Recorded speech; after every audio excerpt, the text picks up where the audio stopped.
Narcissist کے اندر یہ دونوں چیزیں پائی جاتی ہیں. اس کے اندر تکبر بھی ہوتا ہے اور اس کے اندر خود پسندی بھی ہوتی ہے. زمین جس پہ تم اکڑ کر چل رہے ہو، تمہارے قدم کے اندر کیا طاقت ہے؟ تمہارے قدم زمین کو پھاڑ دیں گے کیا؟ یعنی ہر لحاظ سے اللہ تعالیٰ نے جھنجھوڑا ہے کہ تمہاری کوئی اوقات نہیں ہے. اور تکبر جو ہے اس کی جو جڑ ہے، روٹ ہے، وہ دل ہے. ایکشنز میں تو ریفلیکشن نظر آتا ہے، اصل میں تو دل کی کیفیت ہے. جو زمین جس پہ تم اکڑ کر چل رہے ہو وہ بھی اللہ کی ہے. جو آسمان جس کے نیچے تمہیں پناہ ملی ہے وہ بھی اللہ کا ہے. جن قدموں سے تم چل رہے ہو وہ بھی اللہ نے تمہیں دیے ہیں. اندر جو تم نے ایموشنز کیری کیے ہوئے ہیں، جو اپنے آپ کو بہت بڑا تکبر کا ایک پہاڑ اندر اکٹھا کیا ہوا ہے، جس دل میں احساسات ہیں وہ دل بھی اللہ کا دیا ہوا ہے. اب آتے ہیں آج کے کریکٹرسٹک جو ہم بات کر رہے ہیں، اس کو اگر اسلامک پرسپیکٹیو سے دیکھا جائے، جو کہ ہم نے بات کی کہ گرینڈیوس سیلف امپورٹنس یا عظمت نفس کا جھوٹا احساس، تو دو چیزوں میں اس کو کور کیا جا سکتا ہے. ایک تکبر اور دوسرا خود پسندی. یعنی کسی انسان کو یہ احساس ہونا شروع ہو جائے کہ میں بہت بڑی چیز ہوں، تو کیا ہے؟ تکبر آ گیا. یا وہ اس کا لائف سٹائل اور چلنے کا انداز ایسا ہو کہ وہ لوگوں کو یہ شو کرے کہ وہ بہت بڑی چیز ہے، تو یہ کیا ہے کہ تکبر ہو گیا. یا وہ ہر وقت اپنی تعریفوں میں مصروف ہے، تو کیا ہے؟ خود پسندی ہوگی. اور یہ دونوں چیزیں لنکڈ ہیں. نارسسسٹ کے اندر یہ دونوں چیزیں پائی جاتی ہیں. اس کے اندر تکبر بھی ہوتا ہے اور اس کے اندر خود پسندی بھی ہوتی ہے. اور تکبر ایسی چیز ہے جس کے بارے میں اللہ سبحانہ تعالیٰ نے بہت جگہ پر اس کا ذکر بھی کیا اور منع بھی کیا.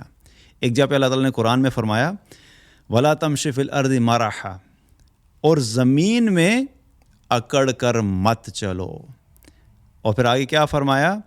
اِنَّكَ لَن تَخْرِقَ الْأَرْضَ، کیونکہ تم زمین کو پھاڑ نہیں سکتے.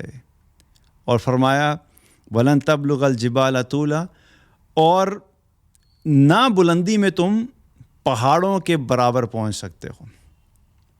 سبحان اللہ. اللہ تعالیٰ نے اس آیت میں انسان کی ڈیپ سائیکالوجی کو ایسا ہٹ کیا ہے کہ اگر کوئی بھی عقل مند انسان ہوگا تو وہ سمجھے گا کہ اللہ تعالیٰ میں کیا بتانا چاہ رہا ہے. اللہ تعالیٰ انسان کو انسان کی اوقات یاد دلا رہا ہے. تو جو بھی نارسسسٹ ہیں اور تکبر کے بھرا ہوا ہے اور خود پسندی ہے، that's a reminder for them. اللہ تعالیٰ کیا فرما رہے ہیں؟ 3 مخلوقات کا ذکر ایک آیت میں کیا. ایک طرف انسان، اللہ کی مخلوق، پہاڑ، اللہ کی مخلوق، زمین، اللہ کی مخلوق. اور پھر تینوں کا کمپیریزن اللہ تعالیٰ کر رہے ہیں کہ جو انسان جو بڑا اکڑ کے چل رہا ہے، تم جو یہ اکڑ کر زمین پر چلتے ہو، تمہیں احساس نہیں ہے کہ تم میری زمین پہ چل رہے ہو؟ تمہارے اس اکڑ کر چلنے کی وجہ تم زمین کو پھاڑ نہیں سکتے. اور نہ ہی جو تم اپنی ذات میں اپنے آپ کو اتنا بڑا سمجھ رہے ہو، کیونکہ یہ جو نارسسسٹ ہوتے ہیں نا، اپنے آپ کو بہت بڑی چیز سمجھتے ہیں. تو اللہ تعالیٰ کیا بتا رہے ہیں کہ تم کو کتنی بڑی چیز جو اپنے آپ کو سمجھ رہے ہو، کیا تم پہاڑ کی سر بلندی تک پہنچ گئے ہو؟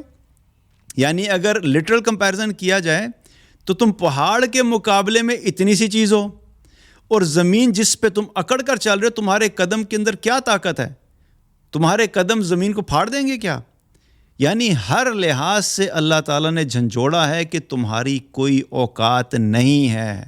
یہ جو تم مفت میں اکڑ کے چل رہے ہو، بلا وجہ کا تکبر ہے، بلا وجہ کہ اپنے آپ کو چیز سمجھ رہے ہو.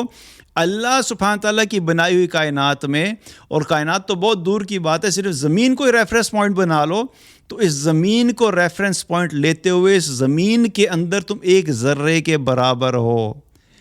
ایک اللہ نے ذرا سی آندھی چلائی تو تم اڑ کے پتہ بھی نہیں لگے گا تم کدھر چلے گئے. ذرا سا پانی کا ریلا آتا ہے سیلاب کا، تمہیں پتہ ہی نہیں لگتا کہ بندہ گیا کدھر. نوح علیہ السلام کی جو ہے وہ قوم کو اللہ نے پانی سے تباہ کر دیا. کتنی قوموں کو اللہ نے ہوا سے اڑا دیا، کتنوں کو زلزلے سے ختم کر دیا، کتنوں کے اوپر آسمان سے پتھروں کی بارش ہوئی، کتنوں کو اللہ نے صرف فرشتوں کی چیخ سے ختم کر دیا.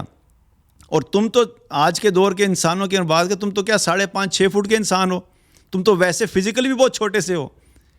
اللہ نے تم سے کئی زیادہ گنا بڑے جو لوگ گزرے ہیں، قوم عاد اور قوم سمود، جن کی عمریں جو ہیں وہ کئی 100 سال تھیں، اور جن کے قد جو ہے کئی کئی فٹ لمبے تھے، اور جو پہاڑوں میں جا کے گھر بنایا کرتے تھے، اپنے آپ کو اتنے طاقتور سمجھتے تھے، اللہ نے اتنی بڑی طاقتور قوموں کو بھی ہوا سے اڑا کے ریزہ ریزہ کر کے دکھا دیا ہے، تو تمہاری اوقات کیا ہے کہ تم اللہ کی زمین پر اکڑ کر چلتے ہو؟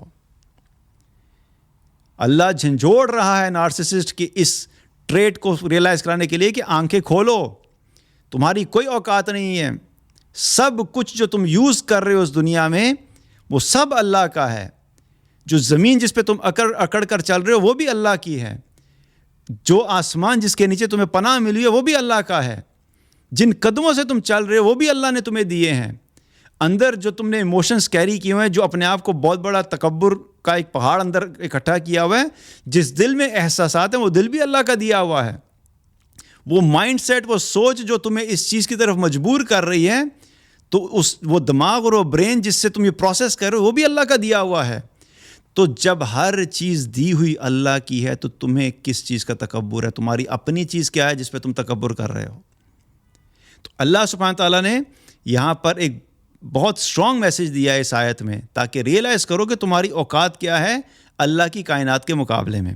اسی طریقے سے یہ جو اکڑ کر چلنا ہے یہ اتنی خطرناک چیز ہے کہ ایک حدیث میں آتا ہے، اللہ کے نبی صلی اللہ علیہ وسلم نے فرمایا کہ ایک شخص کا ذکر کیا کہ ایک شخص اپنے گھر سے نکلا بڑا اچھا لباس پہنے ہوئے، بڑے اچھے طریقے سے بالوں کا سنگھار کیے ہوئے، اور جب وہ نکلا تو اللہ کی زمین پر اکڑ کر اتراتا ہوا چل رہا تھا۔ اللہ کو یہ بات اتنی بری لگی کہ اللہ سبحانہ و تعالیٰ نے اس شخص کو زمین میں دھنسانا شروع کیا، اور وہ قیامت تک زمین میں دھنستا رہے گا۔ تو یہ جو نارسسسٹ ہیں، اپنے آپ کو بہت بڑی چیز سمجھتے ہیں، ان کی باتوں سے پتہ لگتا ہے، ان کے الفاظ سے پتہ لگتا ہے، ان کے لائف سٹائل سے پتہ لگتا ہے، وہ اپنے کپڑوں سے اور اپنی چال سے اور اپنے ایکسپریشن سے لوگوں کو جو مرعوب کرنے کی کوشش کرتے ہیں، یہ شو کرنے کے لیے کہ ہم بہت بڑی چیز ہیں۔ تو اللہ کے نبی صلی اللہ علیہ وسلم نے اس کے بارے میں ہمیں ریئلائزیشن دلائی ہے کہ تمہاری کوئی اوقات نہیں ہے، بلکہ تمہارا یہ عمل تمہیں قیامت والے دن اللہ کے ہاں سوائے ناکامی اور بربادی کے، اس کے علاوہ تمہیں اس عمل سے کچھ بھی نہیں ملنے والا۔ تو یہ اللہ کو سخت ناپسند چیز ہے کہ انسان جو ہے وہ متکبرانہ چال جو ہے وہ زمین پر چلے۔ اسی طریقے سے تکبر کے بارے میں حدیث میں کیا آتا ہے کہ اللہ کے نبی صلی اللہ علیہ وسلم نے ایک حدیث میں فرمایا کہ جس شخص کے دل میں رائی کے دانے کے برابر، اور ایک روایت میں آتا ہے کہ ذرے کے برابر بھی تکبر ہوگا، وہ جنت میں داخل نہیں ہو سکتا۔ آپ سوچیں سبحان اللہ، یہ تکبر اتنی گندی اور اتنی بڑی بیماری ہے جو کہ نارسسسٹ کا ایک بہت بڑا پرسنالٹی ٹریٹ ہے، کہ یہ انسان اور جنت کے درمیان حائل ہو جائے گا۔ اور اتنی سخت وعید ہمیں جو ہے وہ نماز کے چھوڑنے پہ نہیں ملتی، حالانکہ نماز کا چھوڑنا بھی جو ہے وہ کبیرہ گناہ ہے، یہ کوئی معمولی گناہ نہیں ہے، لیکن اگر کسی شخص نے ایک نماز چھوڑ دی تو ایک نماز چھوڑنے کے اوپر ہمیں ایسی کوئی وعید نہیں ملتی کہ کسی کی ایک نماز اگر اس نے چھوڑ دی تو وہ جنت میں داخل نہیں ہوگا۔ ٹھیک ہے، اس نے اس نماز کو ادا کرنا ہے، اس کے اوپر توبہ کرنی ہے، وہ سب باتیں اپنی جگہ پر، اور اس نماز چھوڑنے کا جو گناہ ہے وہ الگ سے ہے، لیکن اتنا سخت وعید کہ تکبر جیسے عمل پہ کہ وہ شخص جنت میں ہی داخل نہیں ہو سکتا۔ کتنے ہم مطمئن ہوتے ہیں، 5 وقت کی نماز بھی پڑھ رہے ہیں اور روزے بھی رکھ رہے ہیں اور ذکر و اذکار بھی چل رہا ہے اور قرآن کی تلاوت بھی چل رہی ہے، لیکن کبھی اپنی ذات کے اندر یہ نہیں دیکھا کہ کیا میں متکبر تو نہیں ہوں، کیا میں تکبر میں مبتلا تو نہیں ہوں۔ اس بارے میں ہم سوچتے ہی نہیں ہیں، اور باقی گناہوں کو پھر بھی ہم سمجھتے ہیں گناہ ہے۔ شراب پینا ہم سمجھتے ہیں جی گناہ ہے، زنا کرنا سمجھتے ہیں ہم گناہ ہے، اسی طریقے سے جو ہے وہ گالی گلوچ کرنا گناہ ہے، کسی کو مارنا پیٹنا گناہ ہے، یہ گناہ تو ہم سمجھتے ہیں کیونکہ یہ سب ظاہر میں ہیں۔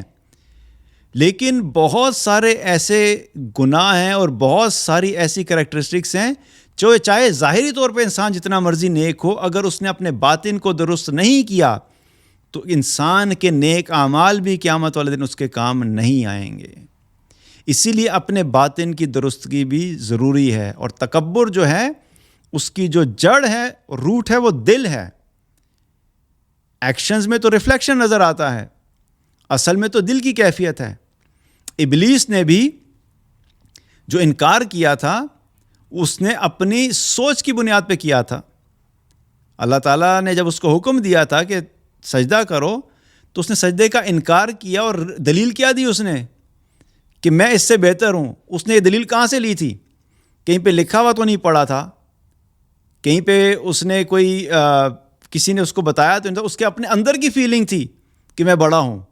تو اسی لیے باطن کا درست ہونا بہت امپورٹنٹ ہے۔ جب اس کا باطن خراب ہوا اور اس نے اپنے آپ کو جو ہے وہ بہت بڑی چیز سمجھا تو ایکشن بھی خراب ہو گیا۔ ایکشن کیا تھا؟ ایکشن اس سے ایکسپیکٹڈ یہ تھا کہ سجدہ کرو، تو اس کا باطن خراب ہوا تو اس کا ظاہر بھی خراب ہوا۔ تو اس کے باطن کی وجہ سے کیا ہوا؟ ابا واستکبر وکان من الکافرین، کہ اس نے انکار کیا اور تکبر کیا، اور اللہ تعالیٰ نے کیا فرمایا؟ اور وہ کافروں میں سے تھا، کفر میں چلا گیا۔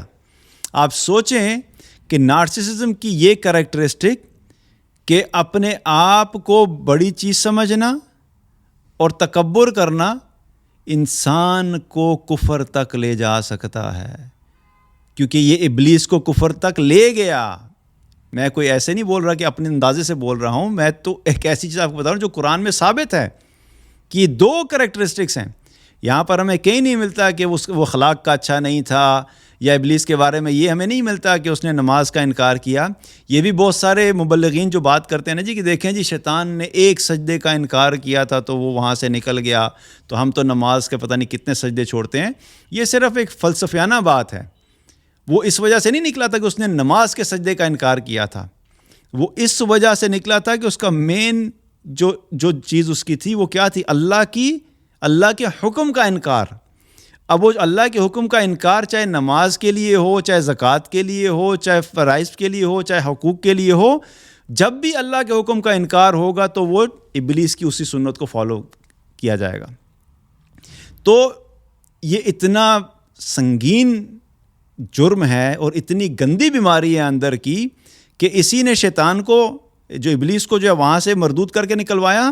اور آج بھی اگر انسان اپنے اندر تکبر اور خود پسندی کو کیری کرتا ہے تو اس کا ٹھکانہ بھی وہی ہوگا، اس میں کوئی ڈیفرنٹ رزلٹ ایکسپیکٹ نہیں کیا جا سکتا۔